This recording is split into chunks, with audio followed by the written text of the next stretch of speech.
And then we had an ice storm. The complete northern part of Texas and all of Texas, I think, froze over. We were fairly lucky. We didn't lose a whole lot of electricity here, but we did lose our SCADA system. It knocked out our complete system, and that is the only way for us to know that we have enough water in our water tanks to service the population. Damaged all sensors to the controls, so from that point on we were running it manually, not knowing what we had. We had no clue where our levels were. We didn't know if our wells were pumping into our water tanks. No information. We were blind. It was a nightmare. You know, our guys were going out every 2 hours during the night, turning on pumps, turn them off, turn them on, turn them off, to maintain our pressure. We had to run blow dryers to thaw out the system. The computer was fried. We lost all our information. So we went back to the company and started asking questions, and they were like, "You've lost all your data, we're sorry, we don't know what to tell you."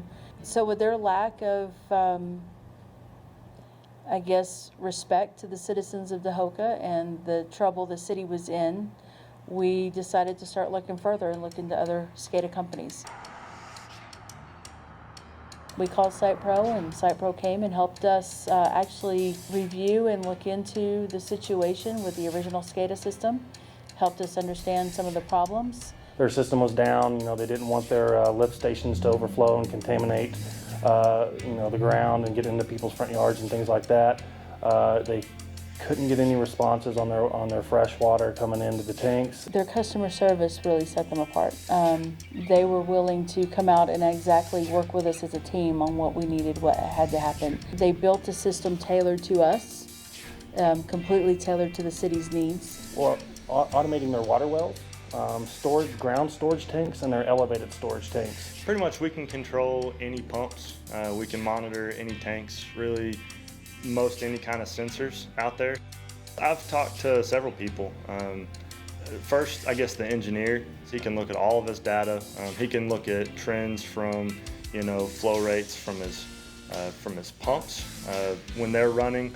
What's the influx and what does that do to the tank levels compared to the usage during the middle of the day or the night, and he can trend all of that stuff. All of their information is readily available on any media we want to use: cell phones, iPads, tablets, computers, remotes, in-house.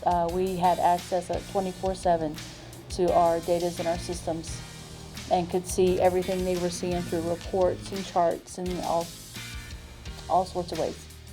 And that was more than we'd ever had, and it helped us to be more efficient and more effective with our water. We take that data and then we leverage it and we put it into our customers' regulatory reporting. So for a municipality, that's an H3. So basically water quality, how much water, how much chemicals put in it, that type of stuff. We can go home at night knowing that if there is an issue, we will be notified and we can see what the issue is on our phones without having to come into the office. One of the different things with SitePro as a software-based system is, we're in contract to provide a certain level of customer service, customer experience, and really stand behind what we do to make sure that this critical infrastructure is running on the time, all the time, and being reliable. It's a total upgrade from what we had. The feeling of going home, knowing that somebody else is watching it, you don't have to worry about it until the next following morning, until you come in to see exactly what's going on, or even by phone. Like I said, just looking at the phone, knowing it's been watched, it's been taken care of, and you don't have to worry about that. That's a good feeling.